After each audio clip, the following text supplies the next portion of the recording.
enable organizations to make our differentiation their differentiation by adapting our technology and our adaptability. And that's really a key message around it, because the rate of change is so rapid that organizations need to know that they have an investment in something that can follow them based on a condition that'll be different down the road than it is today. Yes. So I think the term I use for that is vision alignment, right? They not only want to know that we have a vision, but they also want to know, they want to walk away hearing themselves in that vision and being able to take their words and apply it to our vision and apply our words to their reality and feel like they can see themselves 5 years talking the same language as we are. Yeah, right. I think that's. But I think, by the way, I think that may have been missing on the Today slide as well. I don't think that's a good catch, Sean. I don't think it was there. Yeah. Thanks. I think that's a critical component. Got it. And whoever typed in future-proof it's a term that makes me flinch a little bit, but it describes the message that we want to try to get across. I'd like to personally come up with a different way to say future-proof. I haven't come up with it yet. It's a bit of a cliche, that's true. Yeah. But it's a key concept. Yeah. Okay. Great. I like the idea of maybe something around like an extension of their existing team, so it goes beyond the fact that we are a technology provider, that we are actually someone that provides services, and it ties back to listening and everything else. Like their success is our success, something that we embody heavily. Mm-hmm. Okay. Great. And we've said this a couple of times, but adaptability, and I didn't see that on the list. I think that's the key. Okay. Just a couple that were on here from before. I don't know what vendor agnostic means in this context. In this context, when we were reading the background materials, there was some mention of how a particular software or any vendor's technology could interface with another vendor's technology. That was mentioned in the Gartner briefing with Dwight. We certainly don't necessarily have to mention, it may not be one appropriate, but that was where it was called out. Yeah, I'm not really sure this is differentiating. Okay. All right, let's kill that. And then on cloud, I think when we did this work, the cloud and on-premise choice was the differentiator, but I think as we've evolved the strategy, it's really cloud leadership is the differentiator. That's a good point. Yeah, that makes a lot of sense. Okay. Any other thoughts, anybody? Anything, again, to Chad's point, anything that shouldn't be here or anything that needs to be added? One more, just global presence. As we're expanding our teams around the world, I think that's really a unique position that some of our competition can't stay still. Got it. Okay. Terrific. All right, so some of you will know what we're going to do now, and some of you won't, so I'm just going to tell you. So I'm going to ask you all to watch the screen and look at this list. If you can scroll up a little bit so we can see a star. And then we're going to vote. You each get to pick the two that you think are most important in the mind of the prospect. What we're trying to do here is narrow this list down. All of these things are great, but we can't say everything in one 40-word statement. So we're trying to narrow down to the things that are most important and would most predispose them to choose you.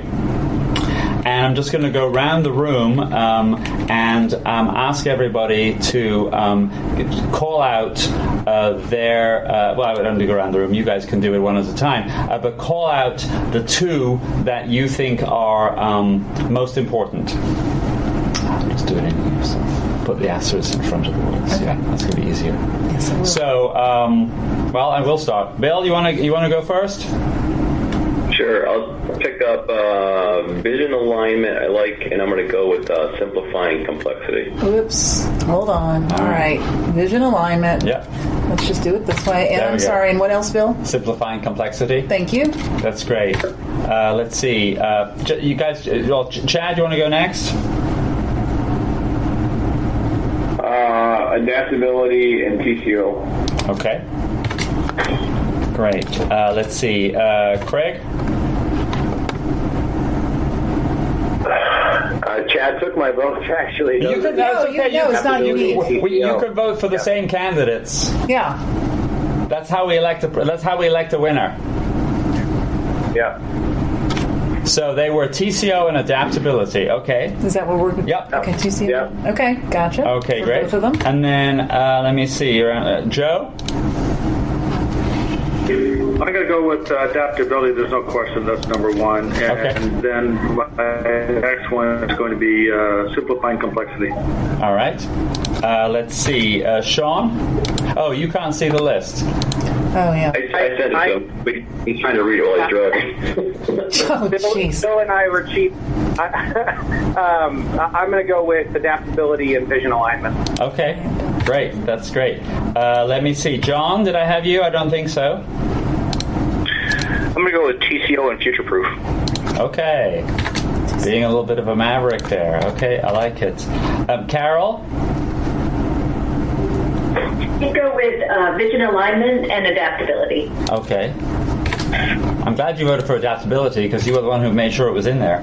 So that's good. Let me see. I'm sure I missed it. Let me see. Jackson? Yeah, I'll go adaptability and TCO. Great. All right. Kate? Yeah, I will go. I'm going to go with global presence and understanding. Okay, I like that.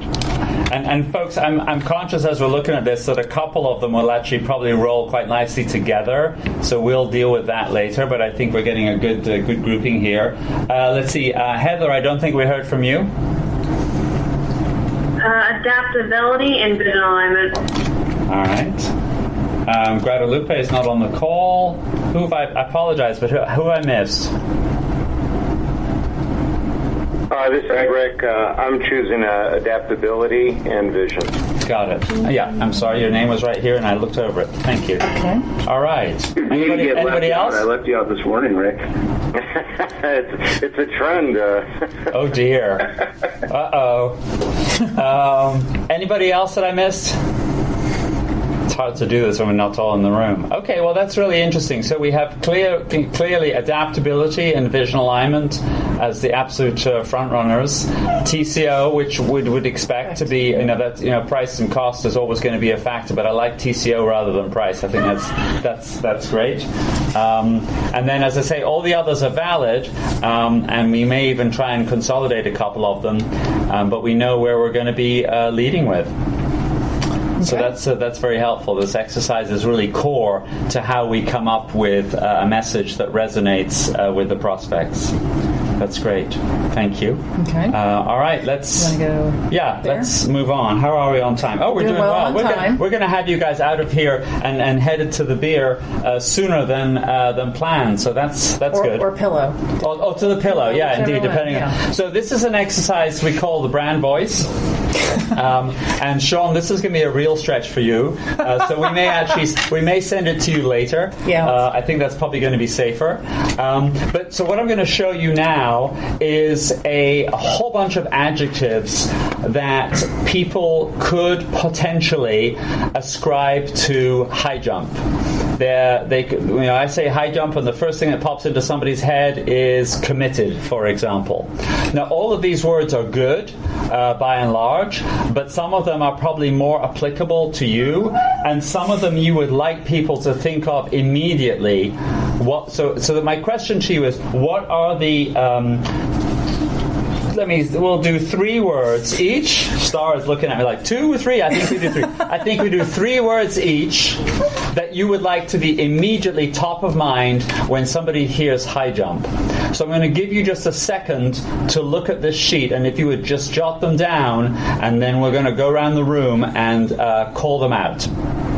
Make sense?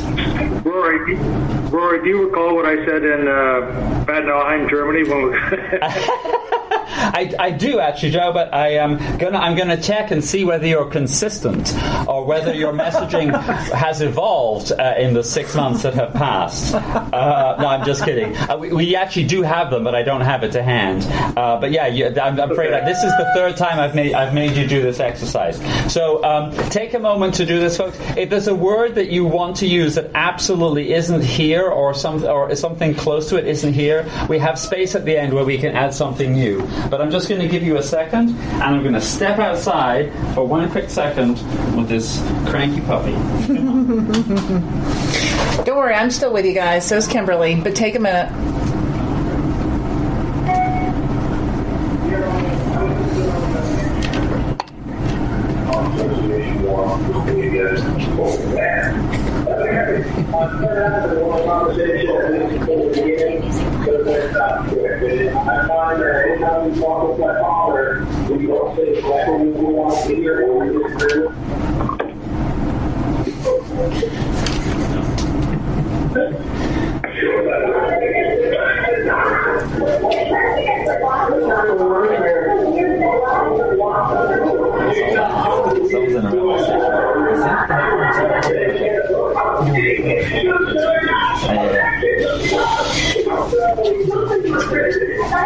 What? Fidget spinners are 2 years old. That's 2 years old. You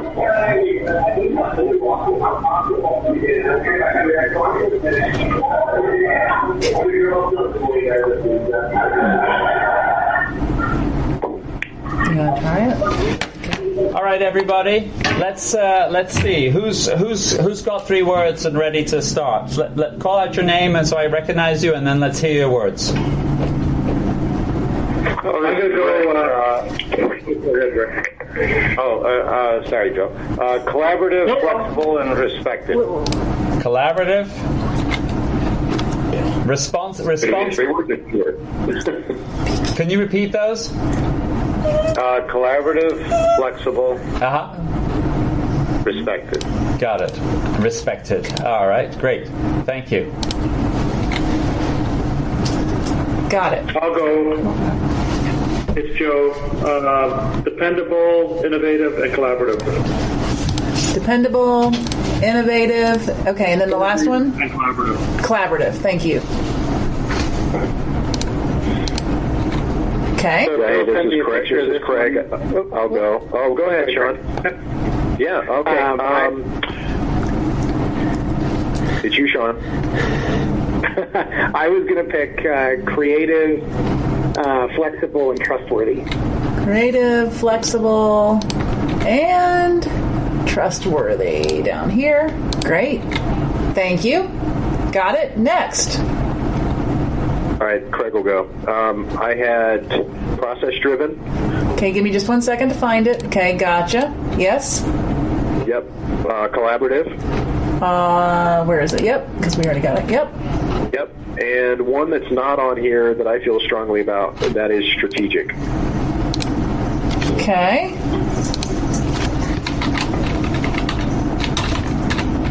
Can I spell today? There we go. Okay, it's Friday. That's my excuse. All right, and we'll make a note. This color coding won't work on this one, but we'll put an asterisk. Okay, there we go. This is Kate. Leader. Leader, give me just 1 minute. Okay. I like Craig's suggestion of strategic, and I'd like to add another one of global.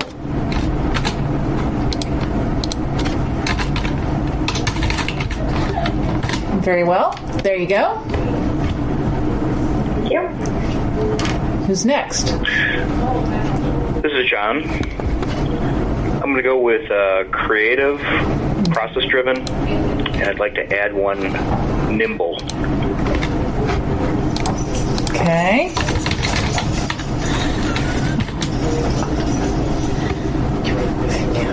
All right, got it. Who else? Chad. I'll go with collaborative, innovative, and creative. Innovative and creative. Very well. All right. Needless to say, I've lost track. I don't know who's left. Excellent. I'd go with collaborative. Okay. Committed, innovative. Committed and innovative. All right, we max out at red, so we max out at red, so we won't add any more to collaborative. We hit the wall there, but thanks for the other two. And I'm sorry, who was that speaking? Jackson. Thanks, Jackson. Appreciate it. Okay. Anyone else? We forgot. Yep. Yeah, this is Heather. Committed. Empowering and progressive. Empowering and progressive. Excellent. Okay. Anyone else? Got everybody. Thanks, Carol. Yep. Dynamic, visionary, and I was going to say collaborative, but if we're not adding to others, I'll go with innovative. All right, so we're maxing out on collaborative and innovative so far, and very close on creative. Okay, terrific. This is Bill. Okay. I think I'm the last one to go. Quirky? No, I'm kidding. We'll be the judge of that. Just you. Just me first. I had agile, strategic, and collaborative. So I know we maxed out on collaborative, but I think that's good. I like it. Strategic. Where is it? I don't even see it. Oh, here it is. It's the one we added. Yeah. That's right. I forgot. Thanks. Okay. All right. That threw me. Agile, strategic, and your last one? Collaborative. Thanks. Yeah. Oh, okay. We're maxed out there. Okay. Terrific. Well, this is really helpful. Also, I'm going to, as I say, we're going to go back, as Joe suggested, we're going to go back and compare your responses from last time that this exercise was done. But I think it's really interesting to see. We don't typically see maxing out to this degree. We have a big group, but nonetheless, it's really strongly clustered. So that's going to be very helpful for us as well. Collaborative, innovative, creative, and process-driven, and then a couple of other stragglers, but strategic also as an interesting one there. I think that plays well to the thought leadership idea that's behind all of what we're talking about. Terrific. Okay. So that was the last exercise that we had for you today. Is there anything that you feel that we should have covered? I know we've done it in pretty rapid tempo. Is there anything you feel that we should have covered but haven't? Anybody? And I think we've been through the process. I think we know what's upcoming, so I think we're in good shape. I think we did well for today. You did. Thank you. Yes, you know how the sausage is made. Although I have been through the process, maybe it would be helpful to talk about the next steps. Sure. Yes. Absolutely. Well, actually, we can go into... so this particular slide, so we're going to do a couple of things in tandem. One of which is, next steps is we're going to take a look at your competitors. So having talked to Sean and Bill ahead of time, we wanted to identify 5 competitors that we could analyze their messaging on, top-level messaging on, to see where they are falling from a warehouse of the future or supply chain of the future perspective. So, to put it to the group, which is what we wanted to talk to you about today, Dematic, Honeywell, from the Intelligrated type, their acquisition, JDA, Manhattan Associates, and Softion were the 5 competitors that we were going to conduct a messaging review of. Anyone who doesn't belong there? Anyone who should be added? Well, I guess my question would be, do we think we need to look at anything that Oracle or SAP have? Or do we not think that we're competitive with them anyway? Yeah, I was thinking the same thing, Joe. I was thinking that we don't have somebody on that list who maybe is more of a cloud thought leader that would be interesting for future messaging, like Oracle. Logfire would be one that would definitely be a good idea. Got it. That is Oracle. Oh yeah, I forgot. Excuse me. Thank you. Sorry, I forgot. Oracle Cloud WMS. Yeah. Excuse me. And do we think? Again, if you look back to the bigger picture, do we see Dematic? Isn't Dematic just really more voice, or do we see them? I don't see them as a WMS competitor, just another voice reseller. Or am I wrong here? Why do we have Dematic?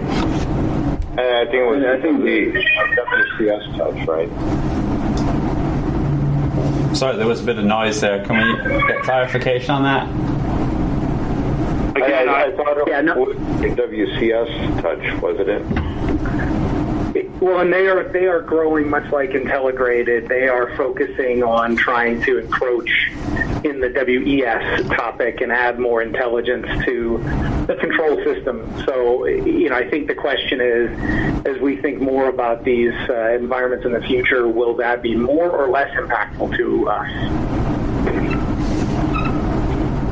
So maybe the first question is, how immediate of competitors do we see wanting to look at, right? And then I don't know, Rick, who are we seeing in the mid-market or 3PL or we also have some SMB competitors. Just a thought. Yeah, I think in the SMB market, there's a different array of players, right? Yeah, right? There's Datex. Yeah, we've got Datex, Zephcon. So, guys, maybe I got this wrong, but just hearkening back to the beginning of our conversation today, I think we talked about the idea that we were kind of putting ourselves really into tier one, and really looking there, or at least as a thought leader, the focus would be there. Am I misrepresenting that in this context? No, I think we're going to have to choose where we want to pick our battle or wage war. So I agree with you that, if our focus is on the upper tier of the market and we're looking at how do we win bigger, broader deals, then I think you've got a good selection of players there. If our target is at a lower tier level, and then the messaging obviously gets differentiated much along a different line because those are less mature, less broad competitors, and we don't need as much thought leadership there. Right. So my that's really what I was thinking, and I'm thinking that particularly if you're positioning as a thought leader, it's really going to be important to take that higher tier, at least as a starting point, because I think it's from here that we're going to see the most powerful messaging of a future vision, and so not to shut that down. But my suggestion would be that we start with these guys and see what we can glean on what they are saying, because it's really against them that we're going to primarily try and differentiate, at least in the first instance. Yeah, my experience is that if we have the bigger message, a broader message, it's much easier to gear down or dilute that broader message than it is to go upstream. Competing at a smaller tier rather than going the other way. Right. Correct. Yeah, exactly. Agreed. Exactly. Hey guys, this is Kate. Any thought about looking at SAP as well? That was suggested, Kate. Okay. Oh, sorry, we didn't catch that. I did not capture that. Yeah, on the slide, so. Sure. Okay. So our immediate next step is, as Star mentioned, is going to be looking at those competitors and doing an analysis of their messaging based on similar criteria to the ones we just took you through, because we're looking for overlaps and also looking for gaps. Immediately before that, in fact, the very first next step will be to produce a recap of this meeting, just so we've got that captured, and then to move on to onto the research, and then on the basis of that, without a whole lot more ado, we are going to start crafting some initial draft messages, and they will be at that higher tip of the pyramid that we showed you before. It's going to be an iterative process, and it's going to be slightly different from the way we did it with you all before, for those of you who are around in 2015. partly because we're trying to we're aiming for a different deliverable, and partly because we're also trying to really cut down the time frame and get this accomplished, most of it at least accomplished within the month of June. So that's accelerating things more than we did last time. But we will follow up. Star will follow up with Bill on the recap and on specific next steps, and anything that as we go through the recording and one more time, any things that we need clarification on that we feel that we left out or we didn't cover in as much detail as we would like. And if there's any additional thoughts that any of you on the phone have that you want to shoot us by email, I suggest we use Bill as the conduit, just so we don't have everybody copied on everything. But yeah, we could use Teams. That would be ideal. That's right. We're on Teams, of course. That's right. Yeah, that's great. So that's the process, and as I say, we're shooting to get this done in about a 4-week time frame. So, which is one of the reasons we wanted to do this today, and really appreciate everybody working their schedules to this weird hour to make this happen. Any additional questions before we adjourn? Oh, just special thanks to Kate for doing it at it's now midnight, 12:30. So, Sean, I don't feel so bad for you because you're still in Denver time mentally. So, after 2 days, my body doesn't know what time zone it's in, so we'll go with that. Great. Well, thank you all. We've got the input we need. I think it's been very helpful, and really appreciate you working on it with us. And thanks for the opportunity to be doing this again with you all. It's going to be fun. It is fun, and we will let you all get back to your weekend 5 minutes early. That's right. Thank you. All right, thank you all. Thanks, everyone. Have a good weekend. Bye-bye. Bye now. Thank you. Bye-bye. Bye-bye.